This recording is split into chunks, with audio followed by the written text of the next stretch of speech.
Right. Hello, everybody. Hope you're doing well. So, we are out of the relativist theories, right? Um, we had an action as right or wrong if a person feels it's right or wrong. Yeah, subjectivism or moral relativism. And then we had an action or is right or wrong is what a group of people decide it is, right? Cultural or popular relativism, which is what we just got done looking at. And these are kind of our two relative moral theories. Now we're going to get into what are considered like the absolute or the universal moral theories, which offer themselves as a universal explanation for why things are right and wrong everywhere, always, Monday through Sunday, 10,000 years ago, in 1,000 years, on a boat, on an airplane, on a holiday, right? Eating babies, never okay, right? Again, you don't have to agree with it. We just have to get comfortable using the theory, applying it to ideas, and seeing how well it actually offers a good explanation of why something's right or wrong or not. Yeah. And again, just the classic question, do we think morality is relative or is there a universal standard? And again, I know this is a tough subject, right? And it's okay, even if you have a moral instinct or an intuition that you're still struggling to come up with, well, why do I think some things are universally wrong or right? And how do I ground that so it's not just my opinion? And again, one of the big things I'm trying to emphasize in this class is, are you applying your moral reasoning consistently across different situations that are similar? Just like the trolley car, just like the Holocaust and the bombs on Nagasaki, Hiroshima, circumcision, female genital mutilation, etc., etc. But I know that was sticky stuff. We're getting out of it. So, for you guys, it's going to get a little bit easier. Today, we're going to look at the first of our consequentialist moral theories. And really, the consequentialists, as it sounds, believe that morality is determined by the consequences. So in the trolley case, saving 5 lives is better than losing 5 lives, right, and saving 1. So the outcome determines all. And as we'll see, it can get us into some sticky water, the ends justify the means sort of thing. But before we get into that, let me see if I can put this somewhere up out of the way. I want to try this out. Again, I wish we were in class.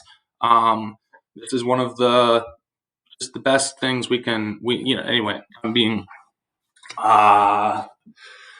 not being loquacious. I'm just bumbling around. But let's try this out. So, people cannot help but act in ways they believe to be in their self-interest. This is the concept known as psychological egoism. All right? So I just want people to sit with this. Don't I have short definitions for things, right? You're welcome. But basic definition of psychological egoism. People cannot help but act in ways they believe to be in their self-interest. First of all, see if you can figure out like what it means, right? That everyone's acting for their own reasons, right? Out of their own, whatever they care about, yeah? And first of all, let's see if we think it's a descriptive or normative claim. Remember, descriptive claims are true and false claims, and normative claims in the realm of ethics are value claims, right? I mean, they're all value claims, but all moral statements are normative claims, right? The world ought to be a certain way, right? Or it ought not to be a certain way. Hopefully, pause, conversation, yada, yada, you will see that it is a descriptive claim. It's not claiming that it's good that people act in their self-interest. It's just claiming that people, in fact, cannot help but act in ways they believe to be in their self-interest. That's not saying that they actually act in their self-interest, right, or in their best interest, but they act in ways they believe to be in their self-interest. Now, this is going to be an edgy subject because again, it's going to really test our intuitions. I've seen many people bristle, and some maybe rightly so, right? But it's off of the cultural relativism, but now we're talking about selfishness and the idea of selflessness or acting, selflessly, altruistically, right? So it's a descriptive claim, and this is sort of the foundation. Remember, we looked at the 3 categories, right? And again, I offered that to you as a descriptive claim, just a hardwired claim about human nature. Human nature, all of your parents, all of your family, all the people, all the way back, everything they've ever done in their entire life and everything you've ever done in your entire life. Everything. Whether you volunteered all your time and, helped others and worked at a soup kitchen, or whether you were super selfish and just ate candy and sat in front of the computer all day, everything everyone's done, they've done because they believed it to be in their self-interest. Whether you got good grades or whether you're screwed off, right? Now we're going to test it. I'm not just trying to get you to, wholesale. I really want you to see how well this explains your behavior. I mean, here you walked in today thinking that actually you choose what you want to do and you have your own reasons for doing things. And here, this is a claim that's saying behind all of your reasons, behind what you're telling yourself, really you're doing it for your own reason, your own interests, right? Self-interest. So let's take a minute, try to brainstorm some counterexamples to disprove this. Remember, this is attempting to be a catch-all. Everything everyone ever does that they consciously choose, they do it just like those three categories. They do it for one of those three categories, and that is directly related to their self-interest. Once we play this out, it's worth comparing how psychological egoism integrates with the three categories as an exhaustive list. So I'm going to pause it here and pretend that you go off and do your thing, and we'll come back. So you've gone off and come back and been like, you know what, Mr. A, Mr. Doak, whatever you call me, depending on what school we're in, that's hogwash. I do lots of things that aren't in my self-interest. I engage in a whole range of things. Well, let's test them out and see what, a psychological egoist would say. Well, don't lots of people act against their self-interest? Look around you, right? Present company excluded. You guys are on the A track. But just look at the world we live in. Wouldn't it look much different if everything people did was really in their self-interest? Because if it was really in their self-interest, often it'd be in the interest of others, right? Because that's like a nice sort of win-win. And we don't see that, do we? Do we see people who make lots of decisions that aren't in their best interest, aren't in their self-interest, are really going to harm their body, harm their relationships, harm their legal standing, harm their job occupation, right? Drugs. Do people have drug problems?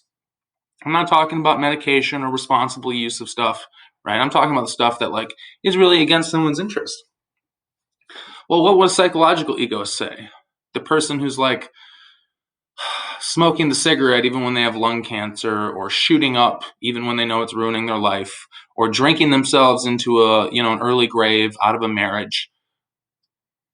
The claim is people cannot help but act in ways they believe to be in their self-interest. So what's the person who's guiltily lighting the cigarette almost against their will? You know those people, right? I know those people. Or having a drink even though they know it's going to just wreck their life. Well, I'm sure you guys don't know this sort of inner thinking, but you probably know somebody who has this sort of behavior.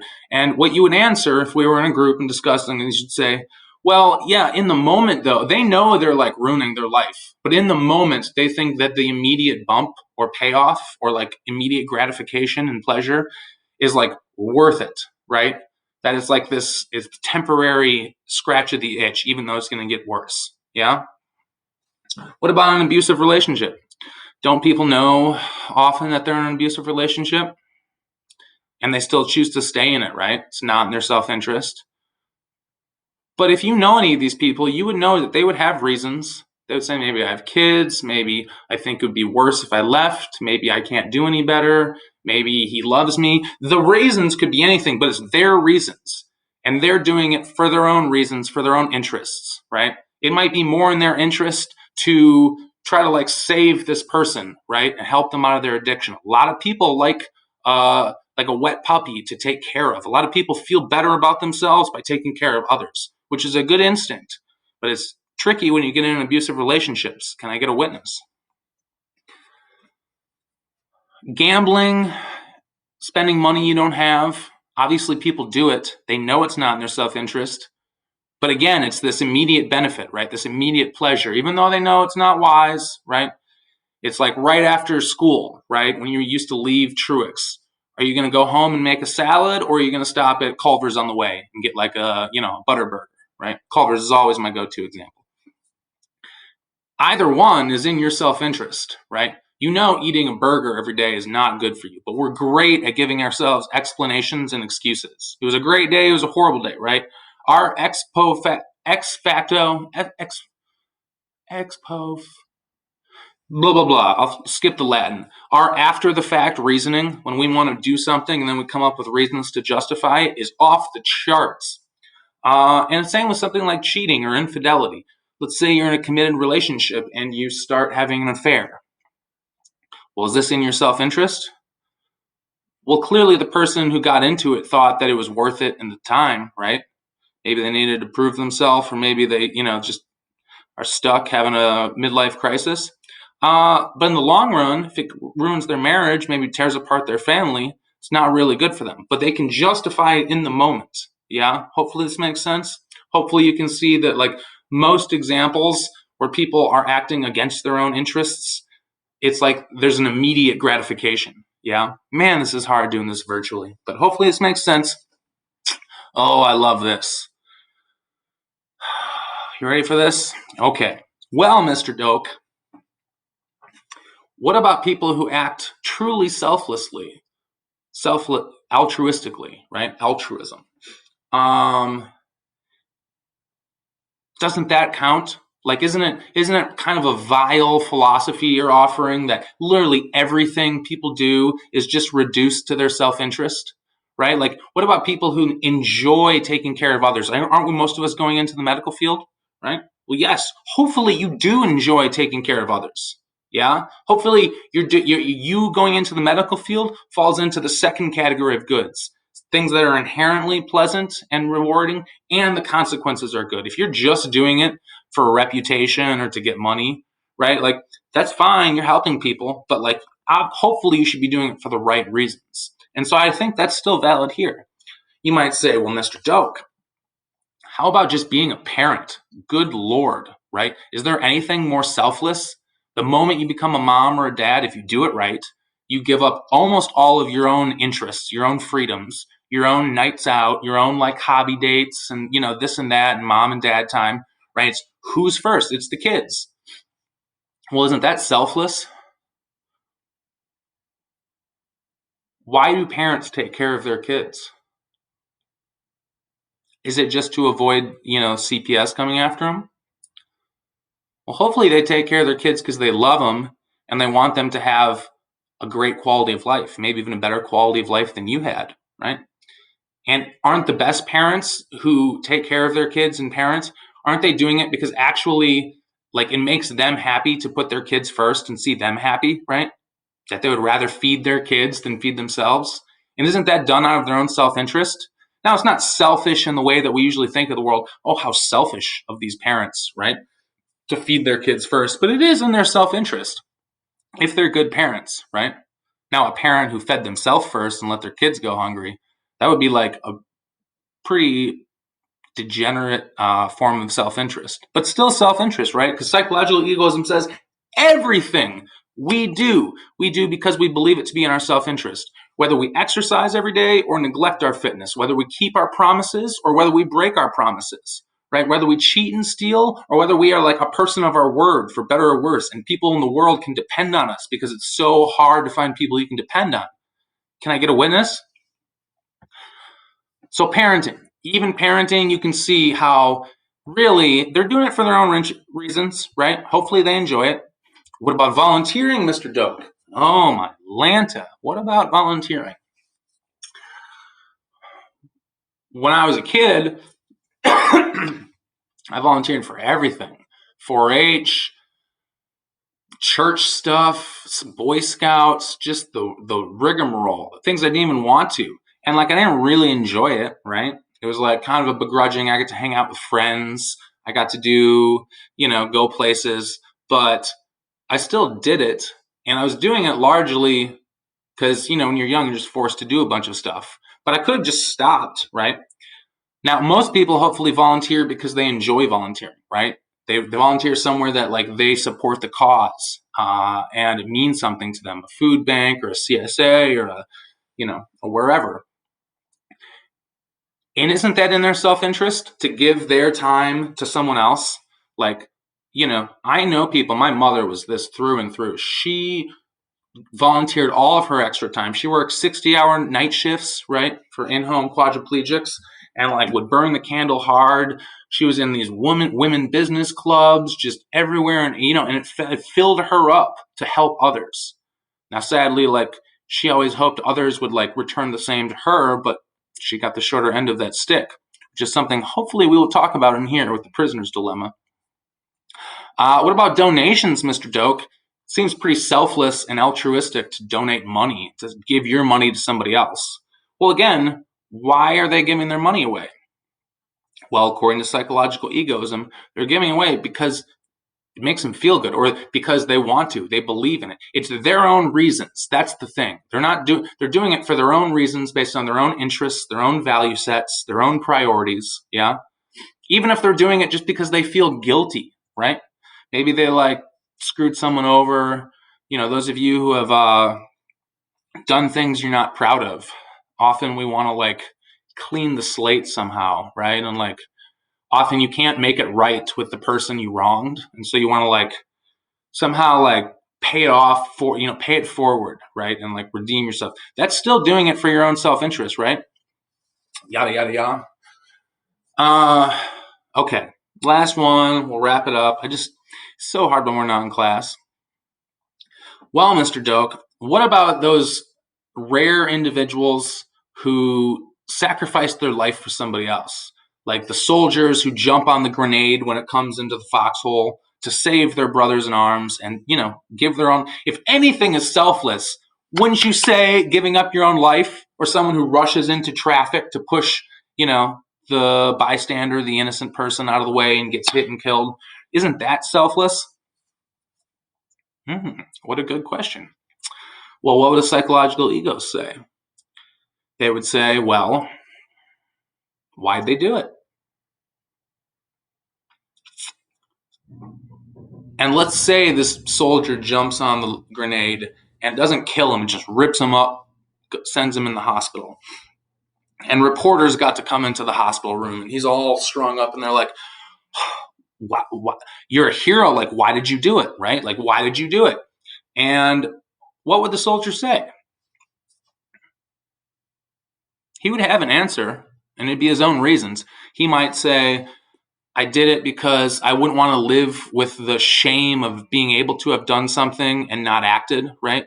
I did it because it was what my brothers would have done for me. I did it because it was the right thing to do, right? All of these things would be their own interests.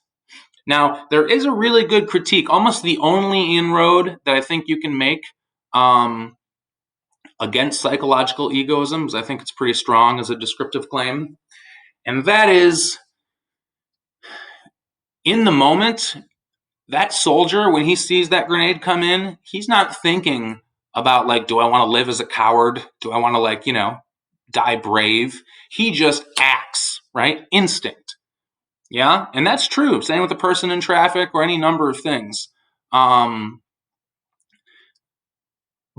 even after that instinct, when someone goes back and asks him, why did you do it? He's going to give you his own reasons based on his own life experience, his own value sets, right? And so even the things that seem like they're done for others, right, not for the self,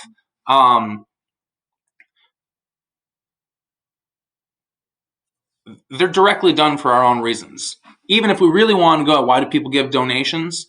Well, some people give anonymous donations, right? They don't even put their name on the donation. They say, here, take this. They're giving their own money to someone. If anything's selfless, wouldn't anonymous donations be selfless? Why do people do anonymous donations?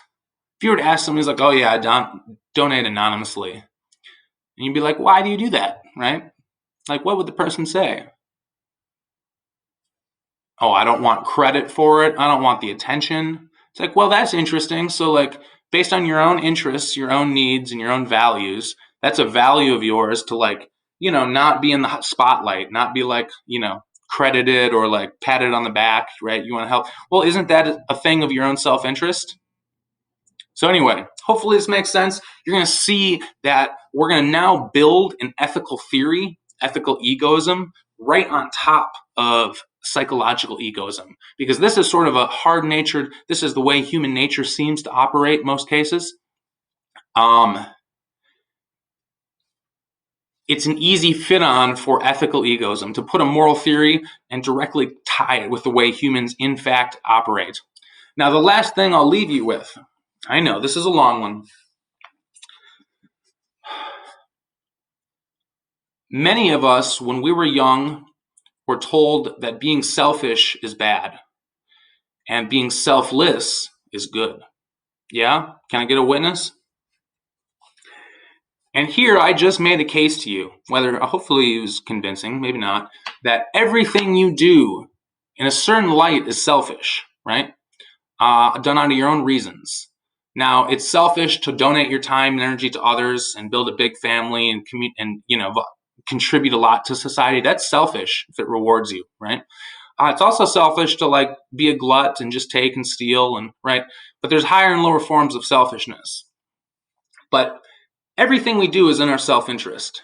And if any of you struggled with, self-esteem growing up or like how you viewed yourself, I'd urge you to think for a while about what it does to a human psyche if you tell it to do the impossible, and that it's moral to do the impossible and immoral to do the inevitable, right? That to be selfish is bad, right? When really everything you do is selfish, just smart, a wise form of self-interest, or a temporary, a short-sighted form of self-interest. And just how much inner haywire that can do if people inevitably do things for their own reasons and hate themselves for it, especially when it's inevitable. So it might be a little confusing, but just a little food for thought on the way out.